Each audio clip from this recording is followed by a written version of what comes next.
vers l'un sur le podcast des investisseurs qui voient grand. Bienvenue dans ce nouveau podcast 10M pour 10 millions d'euros, capital optimal de la magnifique position du Vachier. Je suis en compagnie de mon acolyte Hugo. Bonjour Fouad, bonjour à toutes, bonjour à tous. Nouvel épisode du podcast 10 millions qui va avoir comme objet le mentorat, d'où cette musique douce, classieuse, plus banque privée que banque de détail à la poste. En introduction, puisqu'on a reçu beaucoup de questions et beaucoup d'interrogations et on va essayer d'y répondre, moi à la fois en tant que participant et toi en tant qu'organisateur. N'oubliez pas de vous abonner au podcast, à le partager, c'est ultra important pour nous. N'oublie pas également de mettre, toi, derrière tes écouteurs, un commentaire 5 étoiles, notamment si tu écoutes ce podcast sur Apple Podcast. Tu trouveras dans la description du podcast le lien pour réserver un coaching stratégique en one-to-one avec Fouad qui pourra t'aider dans ta situation personnelle, te débloquer tes problématiques et peut-être savoir si un mentorat est utile ou non. Tu as le lien également pour candidater à Patrimoine Exponentiel puisque désormais ce n'est que sur candidature. Tu as le lien de notre Telegram et de notre newsletter privé qu'on n'a toujours pas envoyé, soit dit en passant. Oui. On va s'y mettre. On va s'y mettre. On va s'y mettre parce que il faut laisser le temps en fait de s'installer en fait. Un podcast est quand même. Je pensais pas que c'est pas un travail phénoménal. Mais comme on est dans une vision très long terme, on laisse les choses se dérouler naturellement et là, on va commencer à structurer. Sachant que j'ai été agréablement surpris. Tu m'as montré le nombre d'écoutes et en un mois, le mois dernier, on a fait autant d'écoutes que les 11 derniers mois, je crois. Ouais, dépasser les 10 millions d'écoutes sur un mois. Non, malheureusement, non. Mais tu sais que je ne vais pas les citer, mais j'ai vu des statistiques. Alors, je ne sais pas si c'est vrai, mais je pense que oui, des statistiques de podcasts parlant de l'immobilier, faisant 50 000 écoutes par mois, et il y en a un autre qui doit être aux alentours de 100 000, et là, ça m'a foutu un peu les boules. Parce que, est-ce que tu compares Je me suis dit, comment font-ils pour avoir autant d'écoutes avec un contenu aussi médiocre ? un appartement de 200 mètres carrés à la même taille Paris, avenue Foch, qu'à Saint-Étienne, dans le quartier de la Cité, quoi. Est-ce que ça peut se comparer pour autant? On va passer pour des prétentieux. Non, mais ce que je me suis dit, alors c'est vrai que le podcast n'a qu'un an. Mais je trouve que malheureusement, alors on fait pas de marketing, on n'est pas agressif, voilà. Mais on dit pas forcément. On n'a pas le nombre d'écoutes escompté en rapport avec. Je ne vais pas parler de concurrence parce que je suis pas dans un schéma concurrentiel, mais quand je vois les chiffres de certains podcasts. Et vraiment, je ne suis pas méchant, hein, je ne suis pas en train de dire qu'on est les meilleurs du monde, bien évidemment, mais quand je compare contenu et contenu, je sais pas, moi j'écoute je me dis que 50 ou 100 000 écoutes par mois pour certains podcasts traitant de l'immobilier, c'est totalement injustifié. Ou bien on est sur des statistiques, alors ça fait un an, là on parle de podcasts qui ont 3, 4, 5 ans. Alors, je vais nuancer ton propos. Premièrement, j'ai appris que la vue n'est pas la métrique qui nous intéresse. C'est vrai. Moi, ce qui me fait le plus plaisir, c'est la qualité de notre audience. C'est vrai. La fidélité de notre audience. T'as un taux d'écoute aussi qui est important. Je préfère avoir notre audience ultra qualitative que je remercie au passage. Fouad remercie également. Dankeschön. Je préfère avoir cette audience qu'avoir une audience de touristes rêveurs qui pensent qu'ils vont devenir rentiers avec un studio à LMNP pendant la durée du différé bancaire. Donc, tu penses que LVMH... non, on va faire mieux. Ça fait un peu le titre du podcast. Est-ce que tu penses que le gérant d'une boutique Hermès râle le soir en se disant qu'il y a eu plus de gens qui sont allés chez Jennifer ou pas? Chez Auchan. Voilà. Non, je ne pense pas. Voilà, il faut raisonner. Bon, merci pour le réconfort. Voilà, merci pour la secousse. Dans une modestie des plus totales. Donc mettez des likes, mettez des étoiles, mettez des commentaires. Oui, tu l'as pas dit, mettez des likes. T'as perdu ton habitude. Et c'est vrai que les commentaires, ça aide beaucoup. Ouais, et c'est super agréable quand tu lis un super commentaire, ça fait vraiment plaisir. Et je remercie Jérémy pour le dernier commentaire et son encouragement. Dans ce podcast, on va parler de qu'est-ce que c'est que le mentorat, puisque nous en avons parlé. À qui s'adresse-t-il? On va parler du Hermès de l'immobilier en toute modestie. Oui, en toute modestie. Alors non, on parlait de haute couture, et c'est un terme que j'aime beaucoup parce que la haute couture est une technique ou un procédé qui a été inventé par les Français. Entre autres. Et tout le monde connaît mon attachement pour le savoir-faire français. Le mentorat, donc c'est ton programme d'accompagnement. Beaucoup de gens me posent des questions. Je reçois également des questions. On ne va pas faire du marketing en disant qu'il y a 3000 questions, mais on en a reçu plusieurs fois et les gens, lors de tes coachings en one-to-one, te posent des questions par rapport à ça. C'est quoi exactement le mentorat?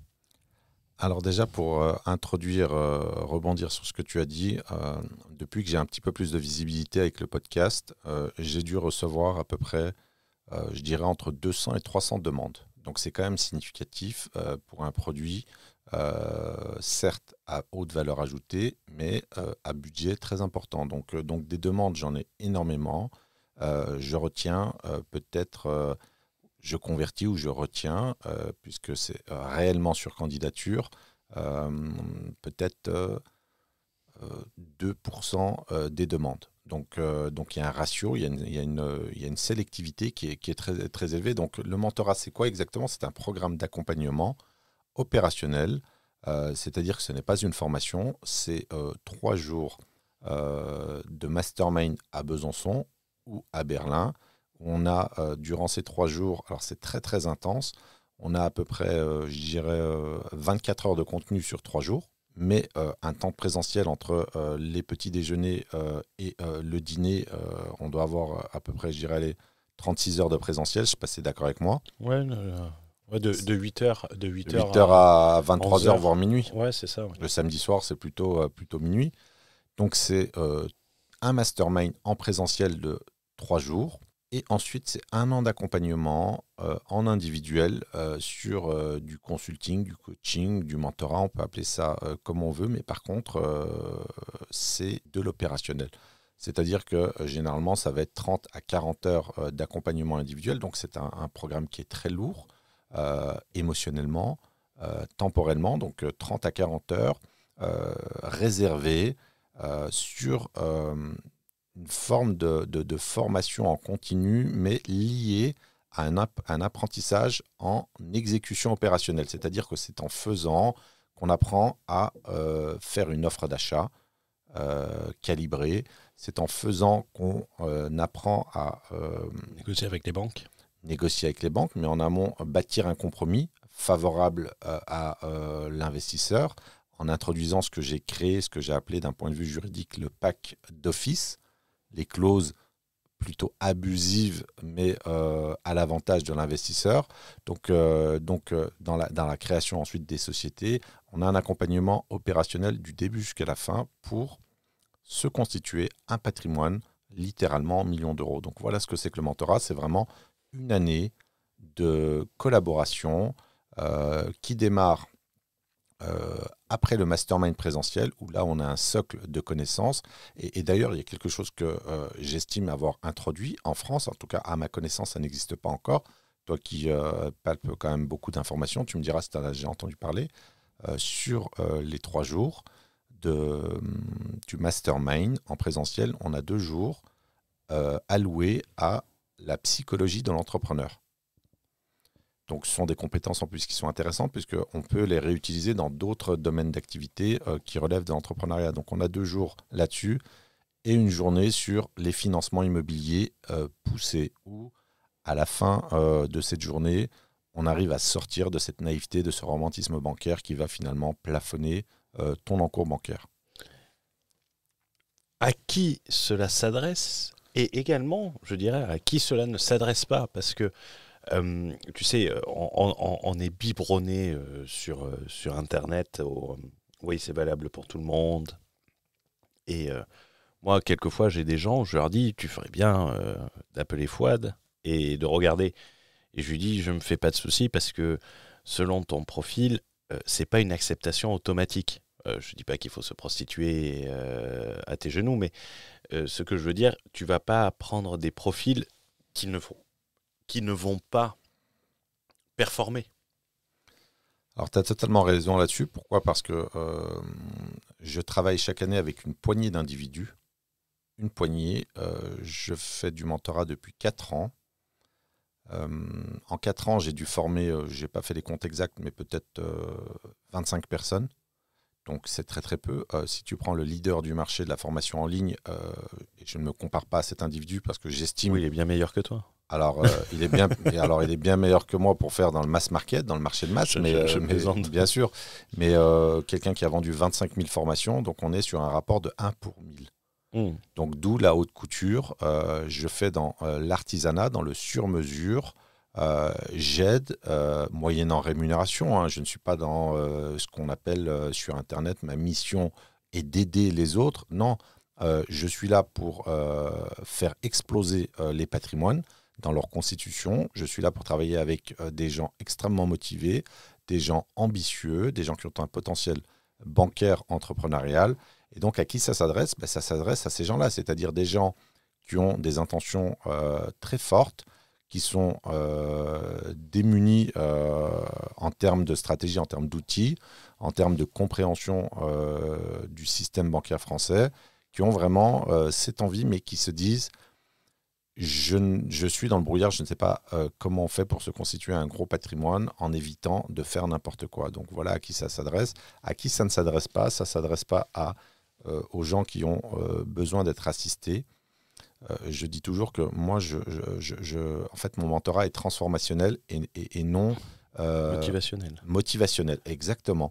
Donc je ne cherche jamais à motiver les gens. Et d'ailleurs, une partie de l'envers du décor, il y a des gens qui abandonnent. Donc ça, c'est important aussi de parler de l'échec. C'est-à-dire qu'il y a des gens qui vont souscrire à un mentorat sur un budget à plusieurs dizaines de milliers d'euros et qui vont abandonner. Et moi, à aucun moment, je ne joue le rôle de sauveur. En psychologie, on parle du rôle de sauveur. C'est-à-dire que je ne suis pas là pour motiver les gens. Si tu ne te motives pas toi-même, si tu n'es pas déterminé, mon rôle est vraiment de transmettre une forme de sécurisation de la constitution du patrimoine, fournir les outils, la technicité, la compréhension à l'échelle métaphysique du système bancaire, c'est-à-dire prendre de la hauteur. Donc voilà, mon rôle consiste à faire tout ça, mais en aucun cas, je suis là pour motiver les gens. Il faut préciser, parce que c'est des choses qu'on n'imagine pas sur les accompagnements, c'est que tu as certaines personnes qui renouvellent d'année en année. Bien sûr, bien sûr. Alors, tu vois, c'est marrant ce que tu dis parce que... parce que c'est pas... je te coupe, je suis désolé, parce que tu vois, tu as des gens, ils se disent... ouais, d'accord, on va apprendre à faire ça, mais ils ne voient pas l'envers, le soutien en quelque sorte. L'assistance que tu prodiges tout le long. Je dirais que on est plus sur... au-delà du soutien, parce que soutien, ça fait un peu soutien moral, mais on est vraiment... Le mot, c'est accompagnement. On est dans une relation bilatérale de confiance. D'ailleurs, il y a la confiance, en fait... qui doit être, comment dirais-je, irréprochable quant aux valeurs. Ça, c'est très important pour moi, humainement, sur les valeurs humaines. Pourquoi ? Et notamment sur l'honnêteté, le respect et la réciprocité de ces valeurs, parce que travailler une année complète en bilatéral avec un investisseur, c'est une épreuve qui est relativement lourde. Donc voilà, je ne sais plus c'était quoi ta question exactement, mais ah oui, le fait de réitérer, d'ailleurs c'est marrant parce que j'ai eu une conversation ce matin avec une personne que j'accompagne. Qui est passée sur le podcast. Voilà, qui est Auguste. passée sur le podcast et il m'a dit, écoute Fouad, là il va falloir envoyer du lourd et on va envoyer du lourd. Et il m'a dit, je sais que tu vas arrêter le mentorat d'ici quelques années parce qu'évidemment, pour moi, c'est un cycle. D'ailleurs, pour reprendre la durée des cycles, hein, c'est un cycle Juglar, du nom de l'économiste français qui a inventé la notion même des cycles. Donc, 7 ans. J'estime que quand je fais des choses, ça a une durée de vie de 7 ans. donc le cycle des affaires. Et donc, d'ici 2-3 ans, et ce n'est pas du discours commercial à la con, évidemment, hein, je pense que ça se sent en termes d'authenticité, mais d'ici, je pense que 2-3 ans, je ne ferai plus de mentorat parce qu'il y a une forme de charge mentale, il y a un transfert émotionnel, et j'ai une base empathique, donc j'absorbe énormément la charge émotionnelle de mon interlocuteur, ses espoirs, ses attentes, ses exigences. Et donc, il m'a dit, écoute, je sais que tu vas arrêter de faire du mentorat d'ici quelques années, donc je veux qu'on aille très vite. Donc voilà. Donc, et il va reprendre les années prochaines aussi. Je pense que cette année, on fera 5 millions, entre 4 et 5 millions. Donc évidemment, il ne sera pas là pour me faire de cadeaux, et ce n'est pas péjoratif. Il ne réitérera la collaboration qu'en cas de totale satisfaction et en cas de haute performance. Madeleine a réitéré l'opération combien de fois? 3 ans? Alors, 3 ans. Donc 3 ans, ça a été une collaboration de long terme. Donc, il y a eu une satisfaction, il y a eu des résultats, il y a eu une professionnalisation également dans le parcours dans la mutation de l'investisseur qui, finalement, a pu acquérir des compétences entrepreneuriales de façon générale. Et Madeleine est tellement insatisfaite de cet accompagnement qu'aujourd'hui, elle devient ton associée sur un rachat de société. Voilà, tu as tout compris. Donc là, on est... Alors, tu vois, c'est marrant ce que tu dis parce que c'est très pertinent. Quand je parle de valeur, souvent, on a l'impression que c'est du blabla. Et tu sais, sur Internet, tu as ces modes, l'alignement, les valeurs, le machin. Le mindset. Voilà, le mindset, mais on a l'impression que c'est abstrait. Mais non, les valeurs, c'est important parce que quand tu travailles avec des gens droits, tu sais, moi, j'ai été éduqué de manière très coercitive. Comme moi. Ouais, mais disons que moi, c'était un peu plus archaïque, on va dire. Il manquait la partie pédagogique. Mais ce que je veux dire, c'est que, par contre, ce dont j'ai hérité, c'est une colonne vertébrale de valeurs extrêmement forte. L'honnêteté, la solidarité, l'empathie. Pas forcément l'empathie, mais ça c'est. Mais c'est pas péjoratif, c'est pas. Non, mais moi qualitatif, c'est dans le sens de ressentir. Ça n'a pas été vraiment transmis. Ce que je veux dire, c'est que l'honnêteté, la droiture, c'était extrêmement important. Donc là où ta remarque est intéressante, quand tu te mets à vouloir t'associer dans du rachat d'entreprise qui n'a rien à voir avec l'immobilier, avec quelqu'un que tu as formé en mentorat, eh bien tu sais que la personne qui a eu des résultats remarquables, hein, qui est la personne qui a le plus performé. Pour l'instant. Pour l'instant. Toi, si on dépasse les 100K, je serais très content déjà.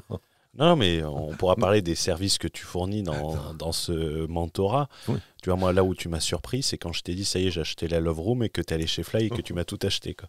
Ouais. Putain, je suis allé chez Action, c'est un petit peu moins cher. Avec les coussins roses. Non, mais voilà, merci pour les 100K. Voilà, non, mais pour te dire, c'est que quand tu t'associes avec un de tes élèves, évidemment, il y a, comment dirais-je, satisfaction réciproque. Je dirais pas élève, je dirais avec un de tes mentorés.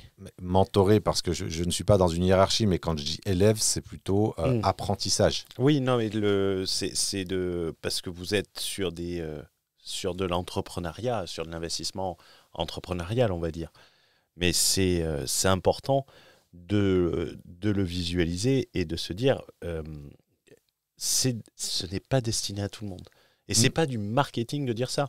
Demain, le mec, c'est de l'anti-marketing, en fait. Demain, le mec, il arrive. Alors, je ne vais pas lui donner une idée marketing. Si le mec, tu lui dis ton profil ne me correspond pas, et qui te dit, écoute, je te paye le double de ce que tu me demandes pour faire le mentorat, tu lui réponds quoi? Non, je ne prendrai pas parce que je mesure... Avec le test. Je mesure potentiellement les dégâts.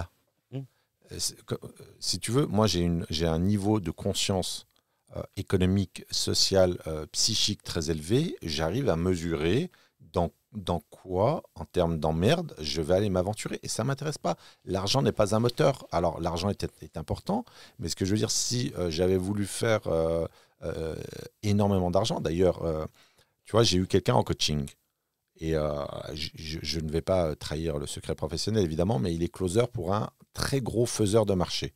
On parle de quelqu'un qui brasse, à mon avis, peut-être dans les 10 millions par an. Donc le gars m'a dit, écoute Fouad, avec ta technicité, avec ta créativité, avec ton savoir-faire, c'est quelqu'un qui m'a pris un coaching et qui dans la foulée m'en a repris 5. Donc le D'ailleurs, vous avez le lien pour réserver le coaching, mais on rappelle qu'il était sur Patrimoine Exponentiel et donc il bénéficiait d'une remise sur Patrimoine Exponentiel. Tout à fait. Moi, je fais du marketing. De 27%, donc très exactement. Mais le gars m'a dit, tu pourrais faire des chiffres absolument fous. Mais je lui dis, écoute, merci pour le compliment, mais je préfère rester dans la haute couture. Je ne veux pas faire de mon savoir-faire un bien de grande consommation. Je ne crois pas au biais du survivant, dans le sens où je ne crois pas que si j'ai pu le faire, tout le monde peut le faire. C'est de l'anti-marketing, parce que je pourrais vendre beaucoup plus. Déjà, bon, humainement, je ne peux pas mentorer 50 personnes ou 100 personnes dans l'année. Ce n'est physiquement pas possible. Je ne sous-traite pas les mentorats, c'est moi qui les fais en personne. Il y a la partie chasse où là, je commence à recruter un réseau de chasseurs sur des zones géographiques différentes en France parce que je ne peux pas maîtriser 100% du marché. C'est impossible. Mais l'idée, c'est vraiment là où tu as raison et c'est une forme d'anti-vente que j'assume, d'anti-marketing. Non, ce n'est pas fait pour tout le monde, malheureusement. Non, mais et de toute façon, tu n'acceptes pas tout le monde. Et je vais te dire une chose, j'aimerais faire un parallèle, comme dans le précédent podcast, on va réutiliser un parallèle automobile. Pourquoi ce que tu enseignes a de la valeur?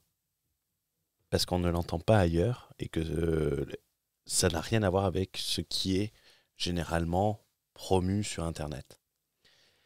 Si demain, tu vendais massivement au travers d'une formation en ligne, ben en fait, il y aura une banalisation. Il y aurait une banalisation. On parlait de reprise d'entreprise.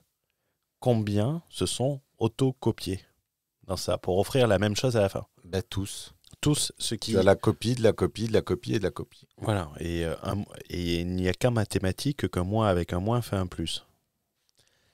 C'est déjà une découverte pour certains, ce que tu viens de dire. Oui. Ce que tu ne peux pas, parce que si c'était massif, ben, tout le monde le dirait. Et on le voit. Et pourtant, on n'a pas une grosse audience. On le voit que les propos qu'on tient sont quelquefois repris par certains influenceurs qu'on salue au passage. Tu sais, ceux qui ont les patrimoines variables. Ah oui, tout à fait. Oui, ça passe de 6 millions à 12 millions en une semaine, de net à brut, pareil. Où il y a une petite tendance, et c'est pas la première fois, et on n'est pas l'unique. Et tant mieux si... c'est pas plus mal, ça véhicule le bon message. Mais pour revenir à ce que tu disais... je veux finir ma métaphore sur l'automobile. Oui, tu n'avais pas terminé. Dans les rallyes automobiles, quand tu as... Ça a été très marrant de voir comment ça avait été développé, ça avait été très bien raconté. Quand tu as Audi qui arrivait avec les 4 roues motrices, mais ils étaient devant tout le monde. Je m'en rappelle de ça. Avec le Quattro, là, c'était pas une Audi 100 ou 80, quelque chose comme ça. C'était une Audi 80, 5 cylindres, 4 roues motrices. Ils étaient devant tout le monde. Mais quand tout le monde s'est mis aux 4 roues motrices, ils n'étaient plus devant tout le monde. Donc, bien évidemment, quand tu arrives sur un positionnement différent, bien sûr que les gens font waouh, et surtout que c'est une importance du côté éthique, c'est que ce que tu enseignes, tu l'as fait pour toi avant. Alors tout à fait. Tu n'es pas sur celui, et je suis désolé, et c'est pas du haters ou des choses comme ça. Je respecte le résultat de ces gens, et j'admire leur capacité, mais c'est pas comme le mec qui monte sa boîte pour t'expliquer comment tu vas monter une boîte, ou qui va t'expliquer comment monter un business en partant de zéro, alors qu'il ne l'a jamais lui-même fait et qu'il a un avantage concurrentiel, comme le 4 motrices dans certains cas, sur ça. Et pour rebondir sur ce que tu disais, en fait, malheureusement, si on fait preuve de réalisme économique, l'élite, eh bien par définition, l'élite économique et sociale, on va dire l'élite financière, ce n'est pas tout le monde. L'élite financière dans des pays développés, industrialisés, c'est 2, 3, 4%. Alors, tu as déjà ce premier point. Donc, vouloir... Alors, quand je parle d'élite, c'est que derrière, les gens qui s'adressent à moi dans le cadre du mentorat ont vraiment des ambitions très élevées. Et d'ailleurs, j'ai remarqué que le nom du podcast a vraiment influencé en fait sur la définition de l'ambition de beaucoup d'investisseurs. Maintenant, avant c'était rare d'avoir 10 millions d'euros en objectif. C'est quasiment maintenant pratiquement le minimum en fait énoncé par les gens. Évidemment, moi je respecte toutes les ambitions. Il y a simplement une notion de surdimensionnement. Si ton objectif est à 500K, ça sert à rien de me consulter. Alors tu peux me consulter en coaching, ça sera suffisant, mais ça sert à rien de prendre un mentorat là-dessus. Mais pour revenir, donc le point précis aussi. Donc tu as l'élite, c'est pas tout le monde, premièrement, c'est pas 100% du marché. Et tu as un deuxième point qui est fondamental, et j'ai dû m'adapter par besoin. Le mastermind, notamment les 2 jours qui relèvent de la psychologie de l'entrepreneur, eh bien, c'est qu'il faut être en capacité de gérer la croissance et la constitution d'un très gros patrimoine en un laps de temps extrêmement court. Si on prend la personne avec qui je pense cette année, on va être entre 4 et 5 millions d'euros. Est-ce qu'on se rend compte quand même de la violence dans la croissance du patrimoine? C'est-à-dire que tu vas aller faire 4 à 5 millions d'euros d'acquisition sur une année. Alors évidemment, là, on s'inscrit dans un schéma sur 5 ans, dont l'objectif est de 15 millions d'euros. Maintenant, l'opportunité étant une variable aléatoire, s'il y a 2 opportunités exceptionnelles qui tombent, et c'est le cas, on les saisit les 2. Donc le rythme des acquisitions est dicté par l'opportunité de marché, et c'est pas moi qui décide. Je ne décrète pas en fait, tiens, telle opportunité. Moi, j'ai la capacité à les saisir seulement. Mais ça veut dire que psychologiquement, il faut être en capacité de se constituer ce patrimoine dans cette croissance qui est quand même relativement forte. Je prends toujours cet exemple. Tu as une start-up qui lève 3 millions d'euros. Ça fait la une des journaux, ça passe sur BFM TV, etc. Ou 5 millions, peu importe. Et là, dans un silence total, tu as un investisseur qui lève 3, 4, 5 millions. Ce qui n'est pas plus mal au final. Non, alors c'est très bien. Je ne dis pas que... Je dis simplement que ça ne fait pas de bruit, mais on parle quand même de levée de fonds en millions d'euros. Donc derrière, il ne faut jamais oublier la partie symétrique, parfaitement symétrique de l'effet de levier, qui est l'effet de massue. Donc voilà, donc je fais attention au profil psychologique parce que je ne suis pas un gourou. Comme dirait MJ Desmarco, je ne suis pas un putain de gourou. Et je veux travailler avec des gens sains, qui ont des objectifs sains et qui ont des valeurs extrêmement importantes, d'où cette importance aussi de sélectionner les profils. En fait, je préfère rien faire. Tu sais, il y a une année, je me suis retrouvé, donc c'était en 2021 ou 2022, je ne sais plus, je me suis retrouvé avec 3-4 personnes. Je m'en suis pas plaint, très honnêtement, j'avais énormément de temps. J'ai pas remué ciel et terre sur les réseaux sociaux pour prospecter, non. Je travaille avec l'élite et je l'assume. C'était Rémi, je reprends une de ses expressions, c'est une citation, il avait dit, est-ce que tu sais les 3 choses qui ruinent un homme? Non. Les femmes, l'alcool et l'effet de levier. Donc l'effet de massue. L'effet de massue. Le profil des mentorés que tu choisis, puisqu'il y a une sélection, comment tu définirais l'avatar? Par exemple, une personne qui nous écoute aujourd'hui, tu vas le définir, si tu rentres dans cette catégorie et que tu as envie d'atteindre un certain objectif, c'est dommage de ne pas tout mettre en place. Comment tu le décrirais, l'avatar type? Il a changé depuis le rationnement du crédit.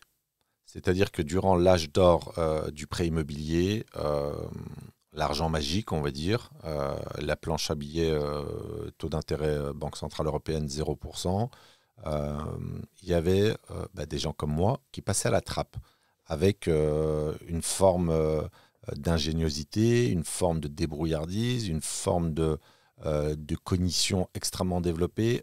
Ça, c'était faisable. Aujourd'hui, depuis le rationnement du crédit, la notion d'épargne est devenue beaucoup plus importante. Donc, les gens à qui je m'adresse généralement, ça va être... alors, je ne sais pas pourquoi, j'ai beaucoup de chirurgiens dentistes, cadres supérieurs. Alors, les gens avec qui je suis quand même particulièrement à l'aise, les entrepreneurs.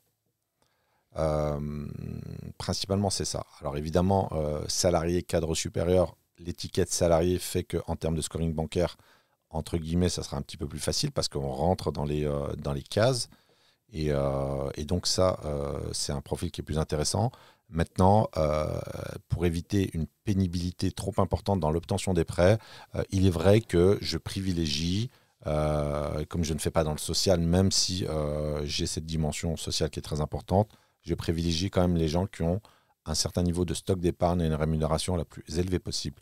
Parce que on a réellement un rationnement du crédit et la production de crédit a été divisée par 2. Entre 2000... dernière année où ça battait à plein régime, janvier 2023, donc fin 2022. Donc grosso modo, ça fait en un an, on a une production de crédit qui a été divisée par 2. En même temps, tu as moins de concurrence, mais ça veut dire que l'exigence bancaire est beaucoup plus élevée. Donc voilà un peu le persona des gens que j'accompagne et surtout ce dénominateur commun, une ambition déraisonnable au vu des statistiques, c'est-à-dire qu'on a des gens...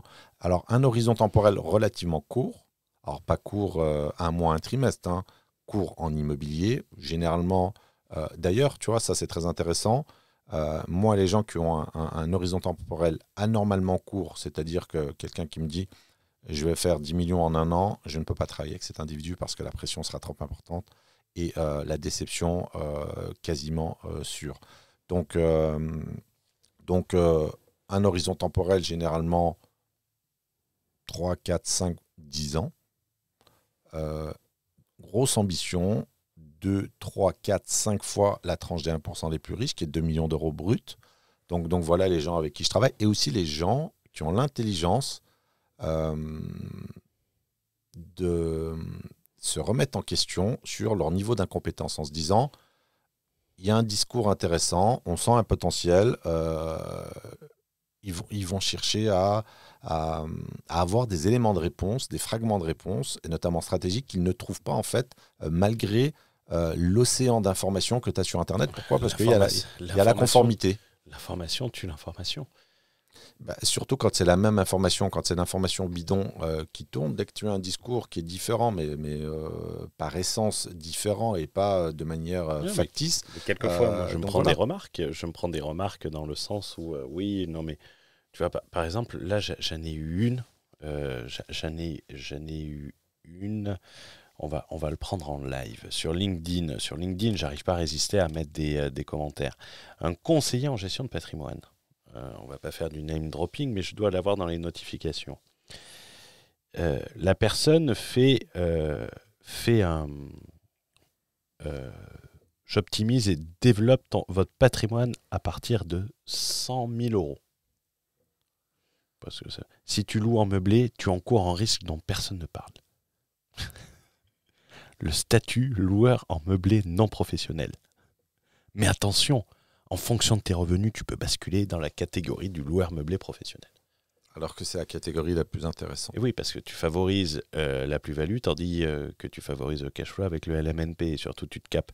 Et moi, je lui ai mis, attention, tu ne peux faire que du LMNP si tu as déjà un gros parc immobilier de plusieurs millions d'euros, surtout ne pas commencer un LMNP. Mais il est matricé par biais fiscal. Ah ben oui, mais je suis sûr qu'il va parler des impôts. Le statut constitue la dernière niche fiscale qui te permet de payer 0 € d'impôt sur tes loyers, puis de les réduire pendant 10 à 15 ans. Et CEO, c'est un CEO. C'est un gestionnaire de patrimoine, c'est un vendeur de Pinel, de défisque. Ouais, et s'ils sont haut de gamme, ils ont l'assurance vie luxembourgeoise. Je crois qu'on avait fait un podcast qui est très important pour moi, c'est la notion de légitimité. Et pour être légitime, il faut faire. Et a fortiori massivement. Je ne sais pas si on en avait parlé. On a dû en parler. Dans les formations, je crois. La légitimité naît de l'exécution, du passage à l'action. Sinon, on reste dans la théorie et on reste surtout dans la mauvaise théorie. Donc voilà, donc je reçois en fait comment est-ce que je recrute les gens. Enfin, tu me parlais de l'avatar. Je reçois un certain nombre de demandes de prise de contact. Et ensuite, j'envoie une fiche patrimoniale avec un certain nombre d'informations. Et à partir de cette fiche, je donne un entretien téléphonique ou en visio. Et là, il y a déjà une première sélection parce que je fais très peu d'entretien téléphonique. Cette étape, en fait, elle est assez rare et j'ai un taux de conversion, si je puis dire, qui doit être de l'ordre de 80%. C'est-à-dire que quand j'ai les gens au téléphone, on a déjà une base qui est déjà hyper intéressante et là, je convertis à hauteur de 80%. Ah, donc, tu es un gros closer aussi. Ouais, je suis un gros closer. Alors moi, je suis à la fois le formateur et le closer. Donc T'inquiète pas, je fais la même chose. J'économise les frais de closing. Donc ça aidera aux gens de comprendre parce que, comme je t'ai dit, je reçois beaucoup de questions et de cette manière, je vais automatiser la réponse en envoyant le lien du podcast. J'ai énormément appris par le biais du mentorat. Humainement, c'est une expérience qui est absolument fantastique parce qu'il y a une diversité des profils. Je suis très très content d'avoir en fait pu mettre, alors accidentellement, c'est une activité, je participe à un mastermind. La chance que j'ai eue, entre guillemets, c'est que compte tenu de la médiocrité du mastermind, on m'avait demandé de faire une intervention. Il s'avère que la seule intervention intéressante de tout le week-end, c'était la mienne. Et là, tu as un entrepreneur qui se lève. Je tiens à préciser que ce n'était pas mon mastermind. Ah non, c'était en 2019. non, c'était en 2019. C'est pas le tien, non. Pas de name dropping, mais une précision. Non, c'était un mastermind en immobilier. En immobilier. C'était un mastermind en immobilier. Et là, la personne se lève, me dit waouh, c'est énorme ce que tu viens de faire. Est-ce que tu fais du coaching? Et là, je lui dis non, pas du tout. Je suis un investisseur. Et il y a une personne en même temps qui me contacte. Alors d'ailleurs, c'est marrant parce que c'est la seule personne. Au niveau national, on était peut-être 2, 3, 4 à faire du mentorat. Et celle que je connaissais, en fait, je l'ai rencontrée dans un autre mastermind. Et une personne brillante intellectuellement. CW? Non, non, lui, je ne l'ai pas rencontré dans un mastermind. Non, mais la personne que j'ai rencontrée qui m'a proposé, il m'a dit écoute, Fouad, est-ce que ça t'intéresserait de faire des coachings? Donc, ça a été la coïncidence. Et de là, j'ai pu bâtir cette offre. Et ce qui est marrant, c'est que quand je dis 25 personnes à peu près sur les 4 dernières années, eh bien, cette année-là, sur ce mastermind, on devait être une vingtaine. La moitié du mastermind a pris un mentorat avec moi. Donc, tu vois, le gars l'a mal pris, en fait. Alors, il aurait dû se remettre en question. Mais tu vois, c'était une espèce d'OPA hostile qui n'en était pas une. Mais c'était tellement médiocre, un week-end complet à parler de colloques et de LCD sur des informations que tu peux retrouver gratuitement. Donc, ça a commencé comme ça. Et là, j'ai accompagné les premières personnes. On a eu des résultats remarquables. Et au fur et à mesure, là, j'ai affiné les stratégies et j'ai affiné également le recrutement parce que j'apprends au fur et à mesure, des expériences. Et je faisais un petit peu, la dernière fois, tu m'as posé la question. En l'espace de 4 ans, on a levé à peu près 70 millions d'euros. Donc 70 millions d'euros. Et moi, j'ai fait une très, très grosse partie de la chasse immobilière des biens, avec un niveau d'exigence quand même relativement élevé. D'ailleurs, le frein au lever de fonds, c'est la qualité des biens. J'ai fait un coaching avec une personne qui malheureusement est passée par un prestataire très médiocre. Moi, je lui ai dit, tu sais, j'ai des gens qui me reprochent de ne pas sortir assez de biens. Mais des biens comme on t'a proposé, je t'en sors 10 par jour, ça ne m'intéresse pas. Parce que on parle de biens en termes de plan de financement. Là, on était sur 400 000 euros. Donc, tu ne t'engages pas sur 400 000 euros si tu n'es pas sur une opération intéressante. Donc, voilà, très, très content. Donc, si vous avez de l'ambition, si vous avez besoin de technicité, de stratégie, d'accompagnement, parce qu'il y a aussi... alors, je fais très attention sur la partie... je ne suis pas un thérapeute, je ne fais pas dans la motivation, mais évidemment, il y a un facteur psychologique qui est indéniable. On ne peut pas dire qu'on va lever des millions d'euros et qu'il n'y aura pas un seul mot échangé quant à la psychologie de l'investisseur. Donc, c'est pour ça que la relation bilatérale doit être saine, qualitative. Et donc, voilà, si vous avez ces éléments, eh bien, n'hésitez pas à soumettre une candidature. Et la prochaine promotion, alors, j'ai oublié de le dire, mais je n'ai pas de place en mentorat actuellement. Il y a une promotion par an. Et la prochaine promotion, il reste quelques places seulement. La prochaine promotion est en octobre 2024. Donc, bonne chance à ceux. Moi, j'ai déjà réservé ma place. Oui. Bah oui. D'ailleurs, ça peut être intéressant. Alors, pourquoi est-ce que tu as réservé un mentorat sachant que tu as quand même quelques connaissances sur le secteur bancaire, que tu as un profil d'intrapreneur, pourquoi est-ce que tu as jugé bon, en dépit du coût, prendre un mentorat? C'est une bonne question. Après non. D'ailleurs, ce qui est marrant, c'est que ta décision arrivait rapidement. Je m'en rappelle, tu sais quand? Après le premier mastermind, quand je t'ai invité. Et je me rappelle à la pause sur la structuration, tu sais, des slides, des masterminds, du contenu, pardon. Tu m'avais dit, je te dis, alors qu'est-ce que tu en penses? Tu m'as dit, c'est absolument brillantissime. Tu sais, sur notamment l'horizon. Bien sûr. Oui, sur le fait d'avoir décortiqué l'horizon temporel.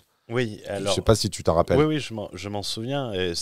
Tu l'avais divisé en 2 à l'époque. Sur le quinquennat, oui, tout à fait. C'était 2 week-ends différents. Exactement. Et alors, pourquoi moi j'ai pris, je peux répondre que pour moi, je vais parler, c'est un investissement.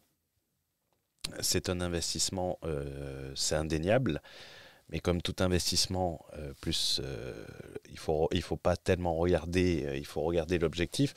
Moi, étant un débutant, je pense que ça va m'éviter des erreurs qui me coûteraient beaucoup plus cher que beaucoup d'investisseurs font, en sachant que moi, je n'ai jamais fait une opération d'après ce qu'on a vu, peut-être avec les associés et tout ça, on va quand même taper sur des premières opérations à 600, 700, 800.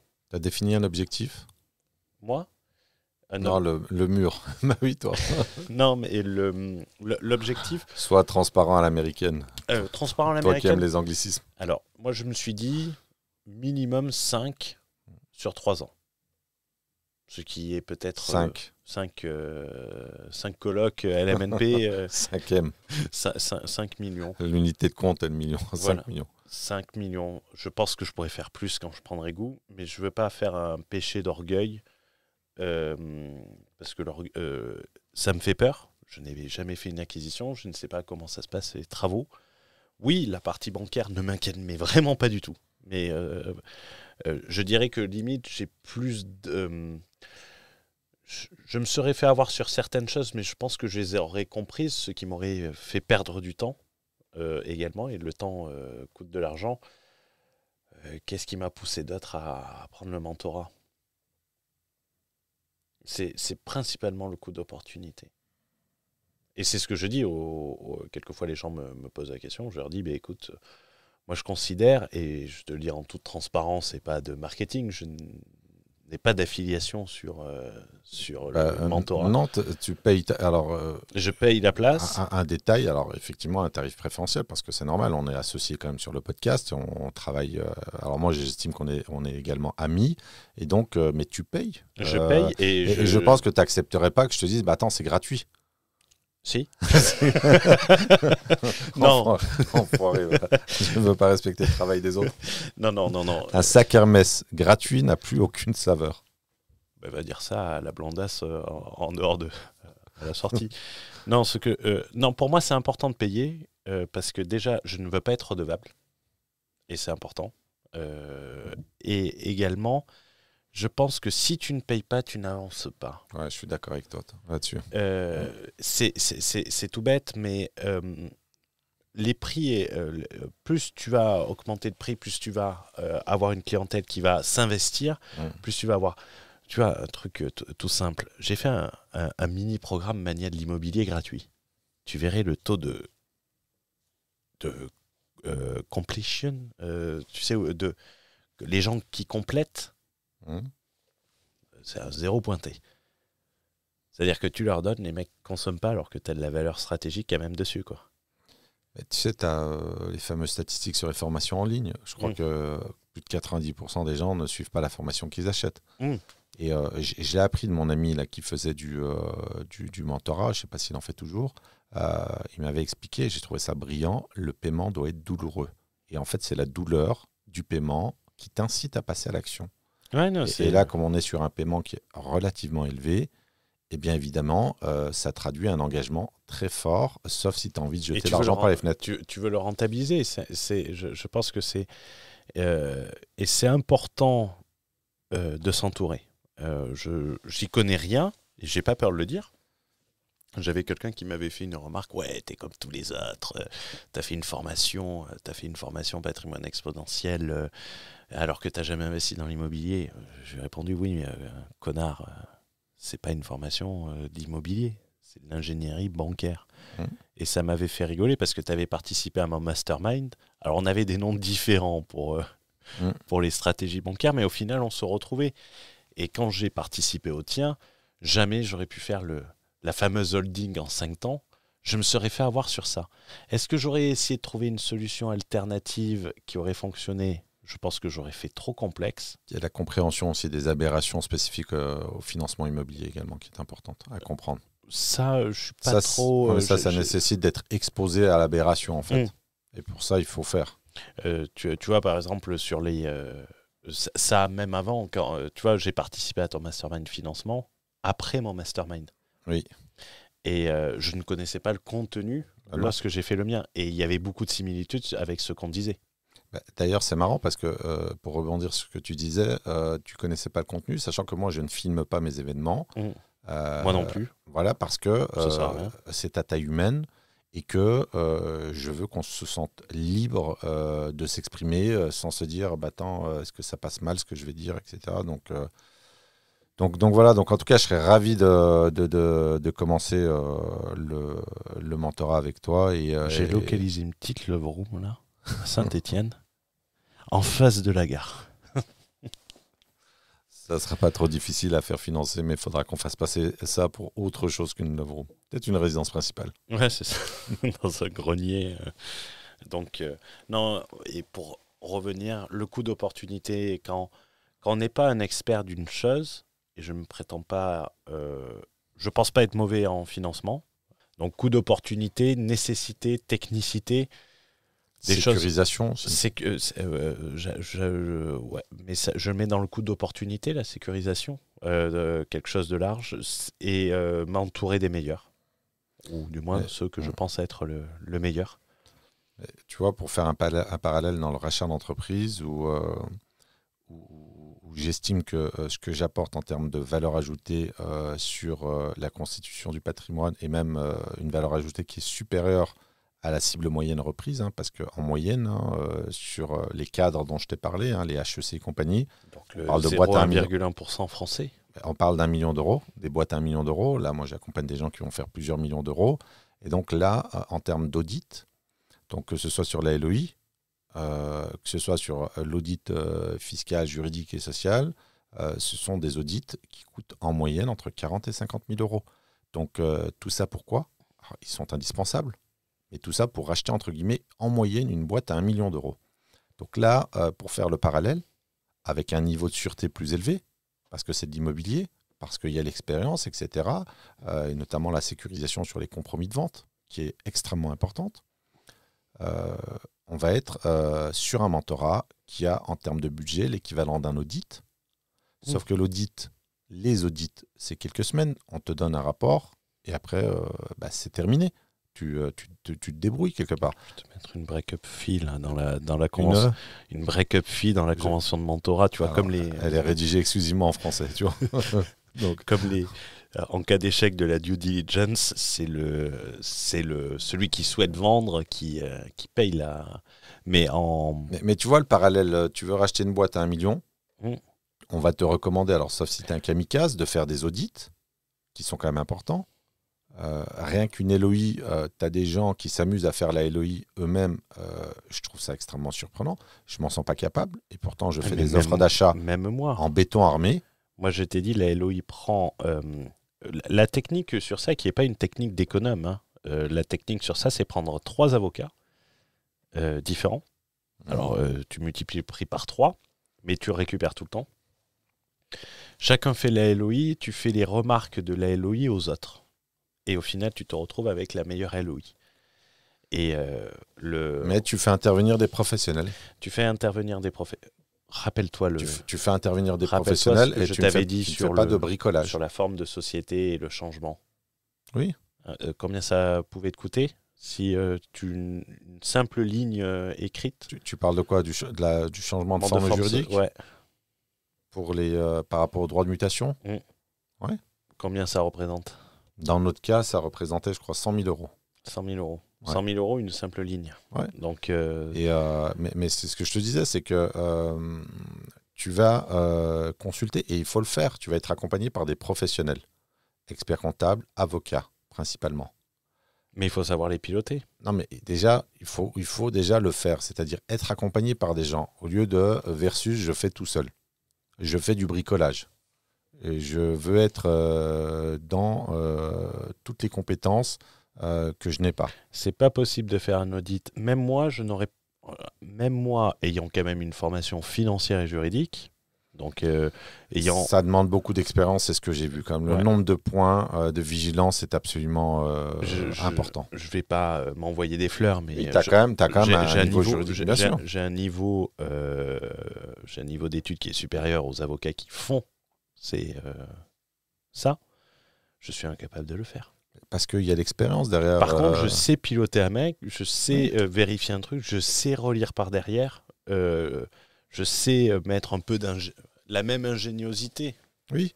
Donc tu vois, tu mets des audits, tu vas chercher une boîte à 1 million d'euros, qui est la moyenne en termes de statistiques, elle-même dans la moyenne de ce qui se fait de mieux, c'est-à-dire les cibles entre 1 et 50 millions d'euros, 1000 transactions seulement par an, 1000. Le marché immobilier, même s'il a régressé, c'est encore 800 000 transactions, pas 800 000. Donc, la question, ce qui est simple, c'est de se dire, je veux faire 5, 10, 15 fois plus qu'un rachat à 1 million d'euros. Est-ce que je peux me passer de compétences transversales hors normes? Moi, je dis toujours, tu as des objectifs hors normes, il faut les moyens hors normes. Et les gros moyens, c'est moi. Pour finir le gars qui faisait pas de marketing. C'est carrément de l'inception. Mais en plus, c'est même pas scripté. Elle a été parfaite. Alors, Hugo me dispute parce que je ne prépare pas les podcasts. Ça, pour l'efficience, on ne peut pas compter ton temps. Alors, juste, tu vois, je rebondis sur ce que tu dis. Quelqu'un m'a demandé, c'est même pas quelqu'un, c'est récurrent. Est-ce que tu as une plaquette? Non, j'ai pas de plaquette. Je suis un artisan. Quand tu vas chez Hermès, ils ont une plaquette. Hein. Non, mais... Ils ont même un PDF sur leur site internet. Quand tu vas chez un artisan, il ne va pas te sortir tes tunnels de vente, tes plaquettes. Non, je te dis ce que je fais. C'est à toi de te projeter. Non, mais les gens ont été biberonnés à ça. Mais moi, je ne veux même pas faire l'effort de faire une plaquette. Ça ne m'intéresse pas. La seule chose que j'ai, c'est un barème d'honoraires. Alors, tu vois, j'avais oublié de parler de ça. C'est un barème d'honoraires d'agence immobilière. Pourquoi ? Parce que j'ai une carte T et que pour faire de la chasse immobilière, il faut avoir une carte T, qui est un agrément, il faut une autorisation de l'État. Ils l'ont tous sur Internet ? Tu parles de quoi? De la carte T? Ouais. Non, la majorité n'a pas de carte T. Ils la confondent avec la carte T pour le transport, non? Non, tu parles de quoi? De la RATP? Non, moi je parle de la carte de transaction sur fonds de... Voilà. Donc, la seule chose que j'ai un barème. Mais bon, un barème, c'est 5% hors taxe sur la chasse. Donc voilà, mais je n'ai pas de plaquette. C'est à l'ancienne.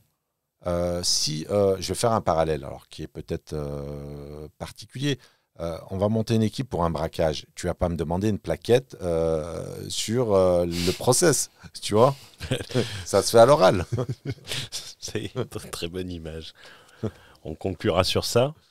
Merci. Alors j'ai parlé de braquage parce que le titre de mon livre est le casse du siècle immobilier. Oui, Voilà. on a compris. En fait, tu vas braquer les banques pour faire financer les opérations. Tu vas la nuit, à la truelle. Non, c'est une métaphore. Alors. Je ne suis pas Spaghieri. Je ne suis pas Spaghieri. Tu fournis la cagoule avec le mentor. Non, comme dirait Spaghieri, sans haine, sans armes, sans violence. C'est pas nécessaire aujourd'hui. À l'heure de la monnaie scripturale, on peut faire ça dans un silence total. Merci beaucoup, Fouad. Merci à toi, Hugo. Merci à vous tous. Merci à vous. C'était Fouad Berlin pour vous inspirer à voir grand. C'était Hugo pour vous permettre la technique, hein, d'ailleurs. C'est indispensable. Hein. D'ailleurs, t'as même pas J'aurais même pas de podcast. T'as même pas osé dire à ta femme que c'est moi qui t'avais trouvé la solution sur ta trappe à essence. Non, j'ai eu honte. Maintenant, parce elle va que le savoir. ça allait finir par m'accabler encore sur mon côté non manuel. Et je suis pas le plus grand Emmanuel, c'est ça le pire. Donc c'est pas un compliment. Merci à vous tous et on se retrouve dans un prochain podcast. Pensez à vous abonner, pensez à mettre les 5 étoiles et si vous avez des questions, n'hésitez pas à nous contacter. Ciao, ciao.